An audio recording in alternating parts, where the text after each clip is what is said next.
This Val-Con video is powered by GTX Server Hosting, the best way to run your Valheim server. You can re-experience the event by re-watching certain parts in-game in Valheim with your friends. To get started, you can search for Val-Con Official in R2 Modman and install the Val-Con Official Modded Server 2026 pack.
Hello, can you hear me now? Yes! Whoa. You're You have in. overcome the tech gremlins. Congratulations. Tech gremlins have lost.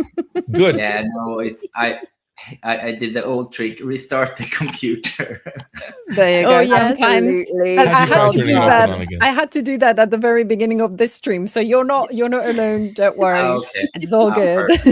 Yeah, sorry Yeah, for all in the. the same boat. 2 out of 5. No problem at It all. happens. Awesome. Well, Philip, we're Lovely so to happy have you to have you here. Thank you for joining Val-Con 2026. Yes, And, of course. It's super exciting. It's I to be honest, I didn't really know what it was, but like listening in and checking it out, like it's so incredible that there's so many like fans and the community is so like big and intense. I love it. Yeah. Nice. Absolutely. Yeah, we're all a little bit nerdy when it comes to Valheim. Just a Yes, very much so. A little bit is an understatement for sure. Yeah, maybe. So, Philip, to kick things off, I think it would be great for you to introduce yourself and your involvement with Valheim from a perspective of what your role is at Brikk Animation. Yeah, of course. I'm work as a director mainly at Brikk Animation, and we first got contacted. I think it was like March or April 2021, just after the release of the first release.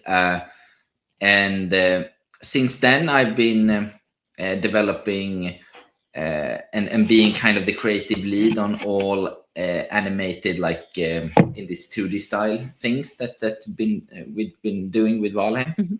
And Iron Gate, and yeah, three trailers so far. Amazing. Yeah. Okay. It's Very cool. Yeah. Yeah, it's So been cool. awesome. I mean, they're so nice to work with, and it's like dream projects. So like doing the and they're so we kind of talk the same language in terms of references and inspiration and so on. Okay. So it's been a blast. Yeah. That Yeah, so helps there a lot, is I think. definitely like some we were just talking about it while you were restarting your browser and computer. But like sometimes you have a little bit of extra knowledge about some things that we don't necessarily know yet. But let's start at the beginning. Philip, you are you have directed, animated, and produced a variety of different animated styles over the years, and like I think it's pretty clear to you already. As you said, we are with a lot of people here, but your videos, your animations, they mean a lot to us for the community. What do they mean for you? No, but they mean a lot. I mean, I grew up being very, playing video games, but also watching a lot of anime. And Yeah. at that time, I didn't know that you could work with it. So I just watched it, and a little bit like in my early 20s, I realized that there was kind of a way in, but it's also very hard in Sweden because there's no like animes from Sweden and anime studios, Yes. and 2D animation generally is kind of Mhm. small.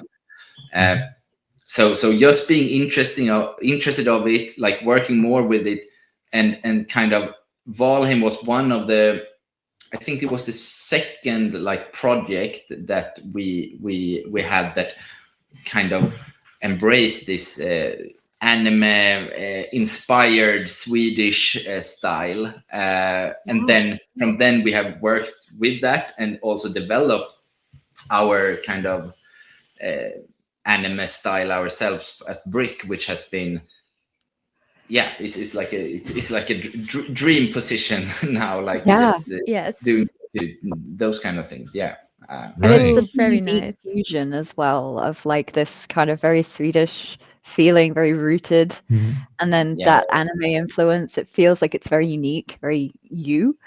Yes. Yeah. No, for sure. And I think that's so much fun that Valheim, like it's made of Swedes, and they know, and Vikings are Scandinavian, and the nature and it's inspired by Swedish nature, and then I get to like kind of art direct that part. Put your stamp on it.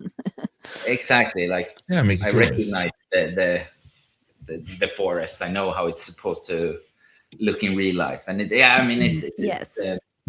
super fun. Yeah. Right. That actually leads into to the next question, because you talked about putting your stamp on your own animation. You worked on things. You will create your own style of doing it, of course. Following along on that, like how much input do you get from the Valheim devs themselves to make these shorts? And as a follow-up, maybe what is it different to any other collaborations with other games, maybe? Yeah, I mean we so I guess it's okay for me. They're in Brikk, we're like two teams. We're like one 2D team and one 3D team, and the 3D team works mostly with the Minecraft. And they are owned by Microsoft, so they have more strict briefs, basically, and Right. I mean,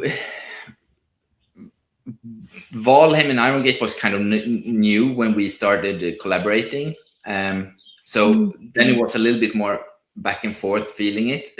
Today, I would say that we have so much trust in each other that it goes so smoothly. I actually prepared I hope no more technical issues, but I'm gonna try to share my screen for a second, just to show that would you be lovely. a brief. That would be is so that? cool. Okay, so if we do, I just there. tried Let me to pull that share up. screen. Try and share your screen, and we will We'll be ready Uh, for into it. the right place. Yeah. So we did not expect this. This is a bonus even for us. I'm so yes. excited. We're getting I so just many do- behind the scenes. It's amazing. If it works. If it works. Yeah. It's just that little Gonna square. put that in. with But the take your plus logo time. at the But bottom. can I have like entire screen as a choice, but I can't choose. see. Next tab Oh, might sure. be. Yeah, the Um, next tab you should be able to find what you need. Can you see There now? you go. Yes, we do. Oh, Let me know yes, when we okay. can pull it up. Okay. Do you Can you put see? You don't see when I. Here we go. There we go. You can't see when I click that. Okay, let's try to. Oh, yeah, exactly. Yeah. I was gonna say, just to be Stop sure. I screen. gotcha. Sorry. No. I tried We to don't want hide to- everything Yeah. that's sensitive. Yeah, we Yeah. don't want to like we don't want to accidentally leak get any files, leak you know? information about Deep North, right? Right? Ah. Or do No. we? No, we don't. Okay, we so don't. now There I it have is. the correct image. There you up. go. Yes. Oh, So- cool. Love this. Look at that. So Look at this. this is the Ashlands storyboard that I get from Robin that you're gonna speak to tomorrow, right? Yes, Robin, we are. Right? Yeah. So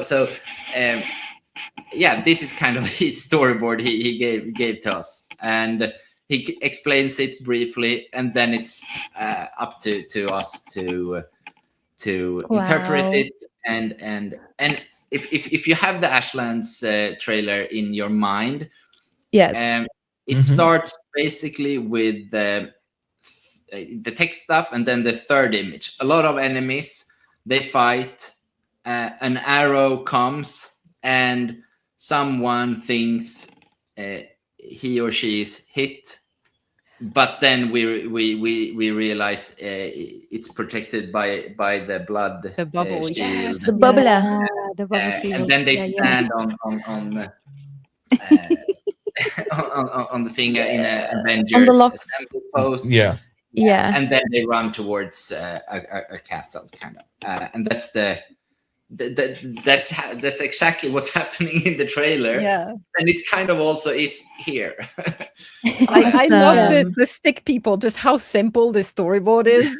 Yes. I love This that is the it's way. Robin who did it, because it's like I can totally imagine Robin being like, yes, so that Scribble. first one, text stuff, and then campfire. I love this. This is so cool. to No, see. And it exactly. Yeah. perfectly paces everything as well. Like you can see how you got from this to the trailer. It's Avengers Assemble Absolutely. just cracks me up. The Avengers Yeah, thing, yes. I was gonna Avengers say, Assemble, it's like, yeah, that's the vibe. That is totally it the gets the Yeah, point across exactly. clearly, I think. vibe. Yeah. Yeah. Like Yeah, indeed, so- the Avengers assemble, and then you just immediately think of the moment in the video where they all indeed like Yeah. it's they're so like, beautiful. We're getting together. Yeah.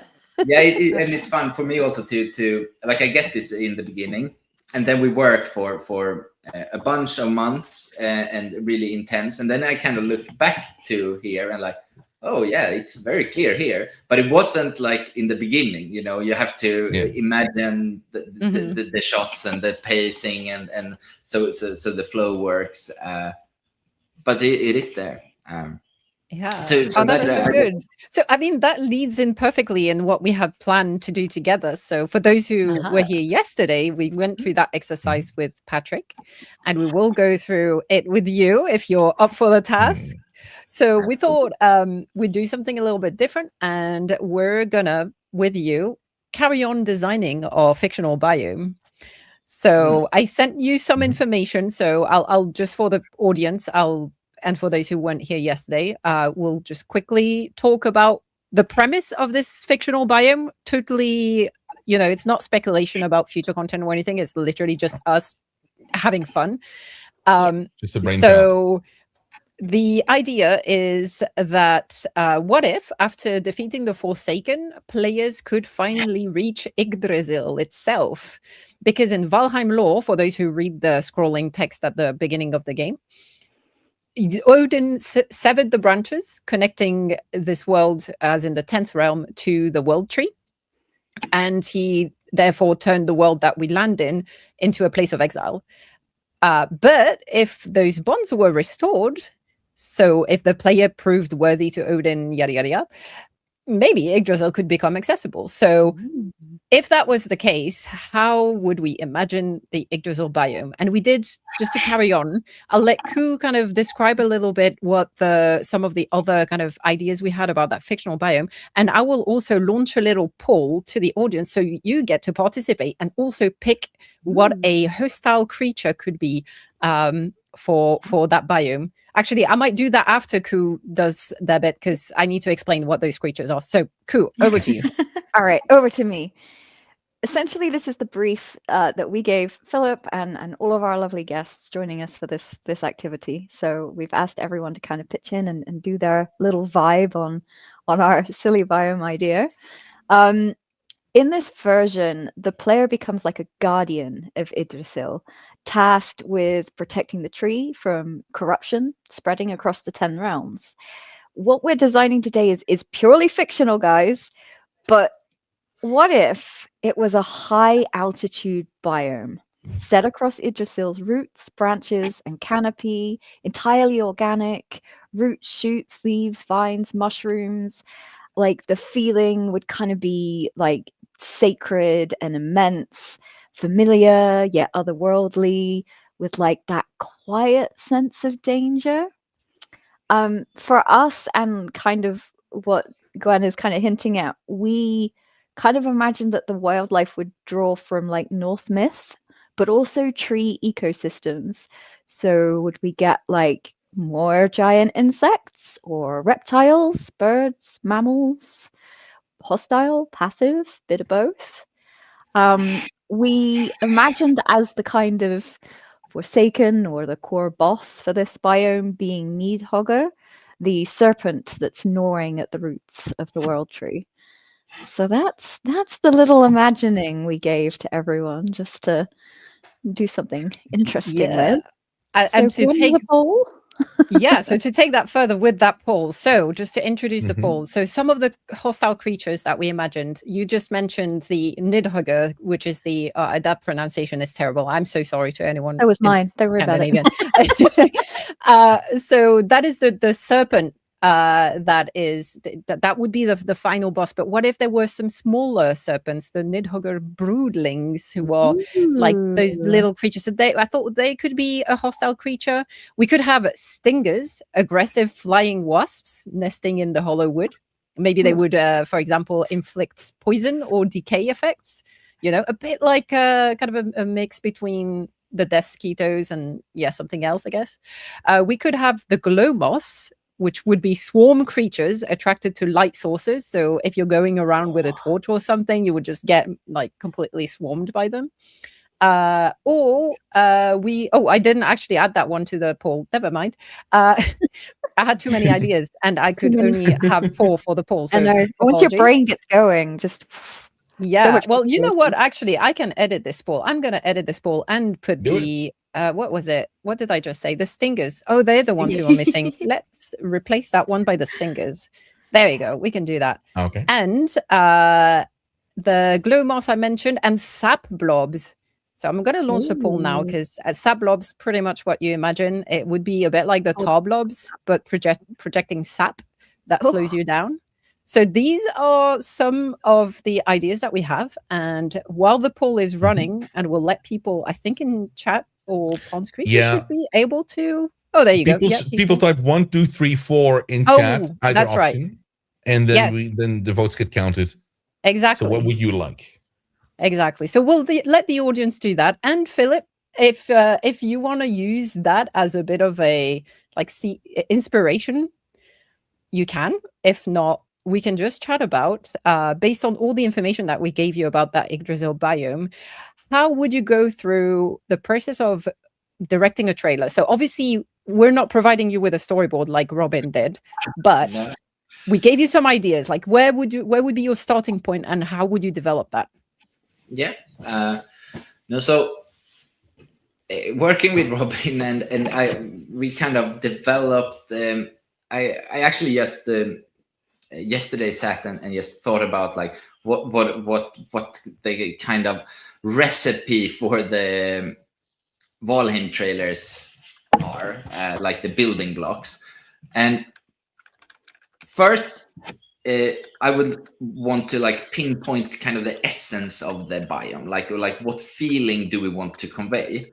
Like is it mysterious? Is it action packed, or is it, in this case, maybe almost like grandiose, like epic and big? It's in the sky, or stuff like that. And then in almost all or in all trailers, we kind of start like in the middle of an action, or actually in the end, in the most intense part of an action sequence, like in the last cut of Moder, or the Jalle is going up against you, or you kind of attack the Ashlands thing. So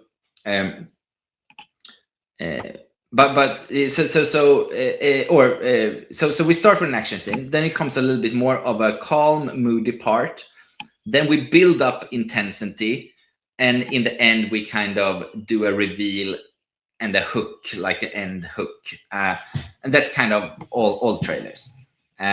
So in this case, I would kind of ask, what do we want to? What is the most important thing with the biome? What like does that make stand out from the other ones? What do you imagine? That's a good question, because we have been, like, it depends who we're talking to, how some of the details get filled in as well. There's a lot of talk about how the Yggdrasil route itself can become kind of, has hollow spots where you can get into and maybe have a bit more of a connection with the glowing features of Yggdrasil, and that can be like some sort of water, or like some kind of liquid that can fill some of those cavities,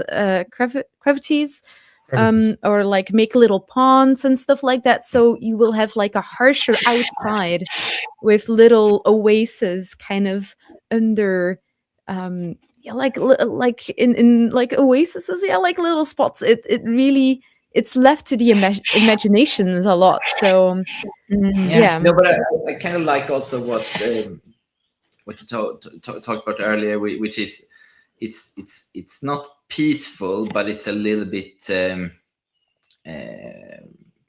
a hidden tension. Yeah, exactly. Underneath. Yeah. And I think also you should kind of go like, I would like, this enormous tree is unique, so I would like to start early on, kind of like showing this like big tree, like how it's like, how we go maybe from below and go up, so you kind of go in another perspective where we haven't seen the world yet. And that would also contribute to the feeling of how immense the tree is, and how we're so small compared to the big world tree. Because that's what I think we were trying to do also with that idea, and with some of the creatures, is we're tiny, and those creatures are like they're proportional to the tree itself. So when you have those stingers, for example, the wasps, they're huge, a bit like the mosquitoes in the plains. Just, I feel like throughout Valheim, we always feel quite small in the world, and with Yggdrasil, it would be taken even to the next level. No, no, I just got like one thing up in my mind, like, what if there's certain areas where you could like fall down? And it would like, you would just fall and fall and fall because it's so vast. It could be cool. It would be terrifying. No, for sure. And another thing, actually, I also get from that usually is important to show in the trailer is like how to get to the new biome. Like, what do you get the wishbone, or do you get the demister, it was called, like, and is it important to hint that to get to the biome, so it's, you kind of have to travel up on a branch or a route to get there, exactly. or climb maybe. Exactly. Or have something else that helps you take you up Yes. Yeah. Exactly. Yeah. Maybe it's the Yeah. first introduction of wings in a form. I don't know. Ooh, flying in Valheim. What? Oh my Oh, I goodness. love The that. little wings on the feet. Yes. my Ooh, little God. feet wings. That would be Yeah, I can see that amazing. working. Okay, Yeah, so, and like, so Oh, yeah. sorry, I was just going to ask. So, Philip, so from the beginning, take us through your mini storyboard or like idea of how. So we start. You said we start with that shot from the bottom of the tree. Okay, so if I would do it like, I think Mistlands is actually a good setup of how I would do it. You start with kind of where you end the last biome, maybe the final Forsaken boss or something, the end. Then you kind of get this flying or climbing gear that you can develop or craft, and then you start getting up, and then that's where you get this like going from the surface, and then you kind of sell this idea of going up on the route. And then after that it's about building tension, like trying to get somewhere and to start hinting about the different creatures that live there, and I'm not sure which one I like from the poll Oh, most. okay. Let's actually, good point. Let's bring Yeah, the let's poll go to back the up. Yeah, poll. get it back up. Should we see Let's- what chat picked? Yeah, so I think the That's glow clear. moths. The glow glow moths is moths. the winner Oh. one. Yeah. What Flappy, were flappy. what was So their it was like so they're not particularly big, but there's a swarm. So when you get attacked, it's lots of them. A bit like the bats in the game, in the frost caves. It's like there's always 2 or 3 of them, and they're small and they don't do much damage, but they're kind of annoying because they're flying all around you. So it would be the same with the glow moths. They would just be attracted to light. So if you're walking around, because it could be like Yggdrasil could be it's in space kind of. It's in the cosmos, so it could be a dark biome. So maybe you need light. A bit like in the Mistlands, you need the special wisp. light. Yeah. Yeah, so you need a light to be able to navigate, and that light will attract the glow moths. Yes. Oh, Or cool. it's just Yeah, one of unless those it's like things the torch, how the torch like doesn't the vultures don't like the torch. It's the opposite, and the moths, whenever you bring out a light source at night, are just like maybe they're a nighttime enemy. So many Maybe options. strap it to a stick and it's a torch now. Oh yeah, like something passive during the day, but then when it's night, it really can like turn against you. Ooh, yeah, like talking about all of this so many stuff. ideas. Like it's a lot of fun.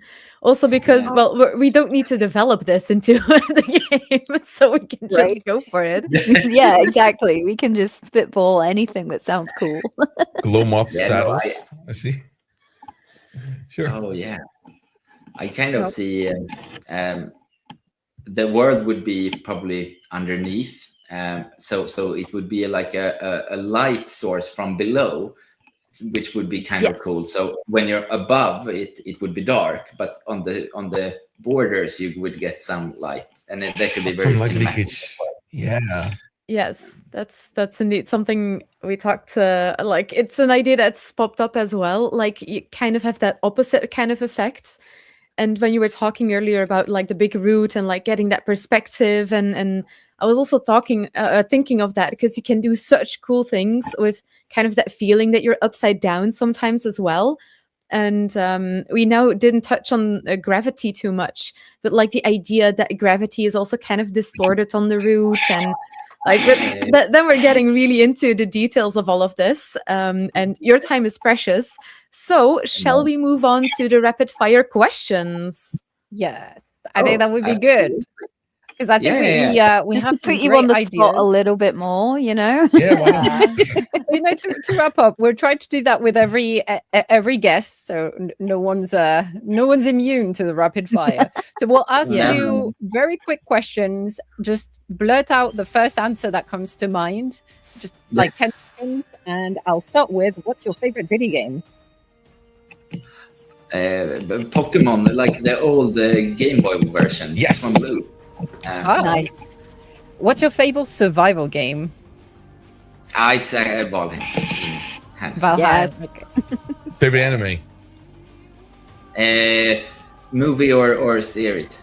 Doesn't matter. I love the OVA of Samurai X, the Trust and Betrayal, or Rurouni Kenshin. That's absolutely brilliant. All right, Marvel or DC? To be honest, I'm not a big fan of either. It's like I stick to the Japanese, but if I have to choose, like a big hero when I was a kid was Spider-Man, so Marvel. Nice. All right. Favorite scenes to animate. Things to animate. Favorite scenes to animate. I mean, action scenes are very, very, very nice to animate. They're forgiving. They give a lot of effect. They take time, but it's Movement. Yeah. Cool. Favorite Valheim biome that's in the game, not the one we just made. No, otherwise it would have been better, of course. Yeah, exactly. Come on. No, but it's Black Forest or mountains. But I think Black Forest because the first time, like you were so new in the game when you ventured the first time, and I still think it's the most beautiful biome. Oh, Ooh, absolutely. okay. Let's see then. What is your favorite creature? I don't know which one. It's not the mosquitoes. Cutest, you know? That's all that the matters, first not the time- mosquitoes. Good The answer. first time I saw the image of the berserker fooling, I really thought that was cool. Okay, Oh, cool. yeah. And what about your favorite Valheim weapon? It's the like type of weapon or actual Weapon, just Yeah, just I the like, weapon. I or, yeah. play mostly with the Atgear. Okay, Edgear. crowd Okay. control. Very cool. Well, Yeah. thank you very I much also for do joining us Steam. today. Oh, You what, sorry? I missed the No, I last part. think- What did you say? I play on the Steam Deck, so it's also like crowd Ah. control is important. Oh Yeah. yeah, Nice. that I understand that. middle attack button. Yeah, the spinny Yeah, attack. With the controller, Absolutely. you need the control. Very Ironically nice. enough. Yeah. Well, I thank you very much, Philip, for joining us today, for sharing your knowledge, your creative like process also with us. And Yeah. I hope it was fun for you as well. Yeah, of course. Thank you. It's like I Like, could. This is Like my bringing the every- storyboards as well. Like, Yeah. just- Oh yes. yeah. Yeah, Like, yeah. that I was wish such a cool were more surprise. time because I could have shown you like how we take it, like how our Mm. storyboard looked like and stuff like that. But I mean, Oh, well. this is. I know what my- we're doing Well, next year. Yeah, you'll have to come back next year. Can you come back next year? Please. Oh, Yeah, yes. of course. I'll be happy. I mean, it will. Next year, it probably will be a lot more animated parts to talk about as well. Ooh, I think so. Oh my god, I'm so excited. Okay. If we are on the same page. Perfect. Thank you for having so me, guys. much, Philip. Thank you so much, Thank Philip. you. And Have a thank you great for year. Philip. jumping in and being part of it. course. Bye-bye. Bye. Bye-bye. Thanks for watching this part of Val-Con 2026. The Val-Con livestream may be over, but most of the worlds are still available to play on. All you have to do is join the Val-Con Discord and then access this server info page here. This will give you access to all of these different Valheim communities, ranging from Helldivers 2 in Valheim, PvP Valheim experiences, modded worlds, and even vanilla Valheim recreations of things like Lord of the Rings and Star Wars. You gain access to all of these communities and more simply by being in the Val-Con Discord. Make sure to subscribe to the channel if you want to stay in touch, especially if you want to be involved in Val-Con 2027. Thanks for watching, and we'll see you in the next video. This Val-Con video is powered by GTX server hosting, the best way to run your Valheim server. Now